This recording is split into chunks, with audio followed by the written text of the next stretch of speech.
नमस्कार दोस्तों, मैं पंकज मिश्रा आप सभी का अर्पण ज्ञान गंगा में हार्दिक स्वागत और अभिनंदन करता हूं। दोस्तों, आज मैं उपस्थित हूं आपसे बात करने के लिए कि आप अपनी जन्म कुंडली में कैसे देखें कि आपकी जन्म कुंडली में पितृदोष है या नहीं है। आज के समय में काफ़ी लोग पितृदोष को लेकर काफ़ी चिंतित रहते हैं कि हमारी जन्म कुंडली में पितृदोष है, उसका निवारण कैसे होगा, उस पर क्या करना चाहिए। तो सबसे पहले आपको ये जानना है कि आपकी जन्म कुंडली में पितृदोष है या नहीं है। यदि आपकी जन्म कुंडली में पितृदोष है तो उसका निवारण कैसे होगा, उसका उपाय क्या होगा, हम उस पर भी बात करेंगे। सबसे पहले हम कुंडली में ये देखते हैं कि पितृदोष का निर्माण कैसे होता है। तो दोस्तों, जब भी आपकी जन्म कुंडली में लग्न में राहु बैठे हो, लग्न मतलब कि प्रथम भाव में राहु बैठे हो और नवम भाव में राहु हो, तो आपकी जन्म कुंडली में पितृदोष का निर्माण होता है। कहने का तात्पर्य, पहले भाव में आपकी जन्म कुंडली में जो कुंडली का पहला भाव होता है वहां पर राहु बैठे हो और आपकी जन्म कुंडली के 9वें भाव में राहु बैठे हो तो पितृदोष का निर्माण होता है। अब इसके साथ कुंडली के 12 भाव में कहीं भी राहु के साथ, गुरु के साथ राहु हो तो पितृदोष का निर्माण होता है, और कुंडली के 12वें भाव में कहीं भी सूर्य के साथ राहु बैठे हो तो पितृदोष का निर्माण होता है। दोस्तों, जब भी आपकी जन्म कुंडली में पितृदोष का निर्माण हो तो इसमें आपको बहुत ज्यादा परेशान होने की बात नहीं है। जब भी आपकी जन्म कुंडली में पितृदोष हो तो किसी भी ऐसे ज्योतिषी या ऐसे कर्मकांडी ब्राह्मण को पकड़िए जो इसका सरलता से आपको उपाय करा दे।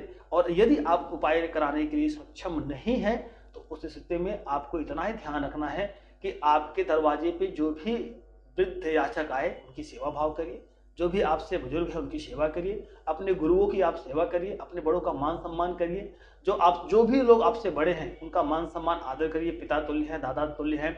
कोई भिक्षा का व्यक्ति आता है, भिक्षा मांगने वाले व्यक्ति आता है, ऐसे व्यक्तियों का अनादर मत करिए, उनका मान सम्मान करिए। तो 100% आपको जो पितृदोष का जो कुछ दुष्प्रभाव आपके जीवन में पड़ने वाला है वो आप पे नहीं पड़ेगा।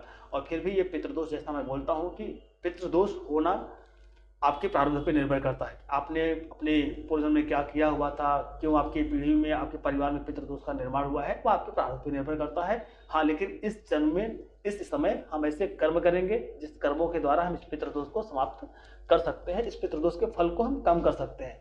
जैसा कि मैं आपको बार बार अपनी वीडियो में कहता हूँ, किसी कर्म कभी भी शून्य नहीं होता है। कोई भी कर्म हमें कभी भी शून्य नहीं होता, चाहे वह पूर्ण कर्म हो, चाहे वह अशुभ कार्य हो, चाहे जो बुरा कार्य हो। कोई भी कार्य कभी भी शून्य नहीं होता है।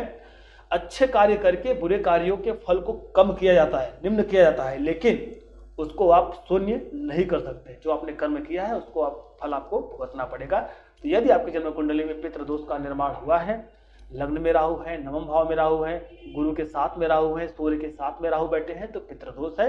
तो उस स्थिति में पहली चीज तो आप किसी ऐसे विद्वान ब्राह्मण को बुला के, किसी ज्योतिषी को बुला के आप पहले उसका समाधान करने का प्रयास करिए। अगर नहीं कर पाते, सक्षमता नहीं है, तो आपके घर में जो बड़े बुजुर्ग हैं, समाज में जो बड़े बुजुर्ग हैं, उनका मान सम्मान करिए, आदर करिए, तो पितृदोष का जो दोष होता है स्वतः ही कम होना शुरू हो जाता है। और इसके साथ में दोस्तों, जैसा कि मैं बोलता हूँ, कोई भी दोष तभी आपको परेशान करता है, कोई योग तभी आपको फल देता है जब आपकी जन्म कुंडली के अच्छे भावों के स्वामी की दशा हो, अंतरदशा हो। और परेशान कब करता है, जब बुरे भाव के स्वामी की अंतरदशा हो या दशा हो, उस स्थिति में आपको परेशानी मिलती है। तो छोटी सी जानकारी थी दोस्तों, मैं आपको सोचा इसके बारे में बता दूं। आशा करता हूं जानकारी आपको अच्छी लगे तो प्लीज चैनल को लाइक, सब्सक्राइब, कमेंट करना ना भूलें दोस्तों।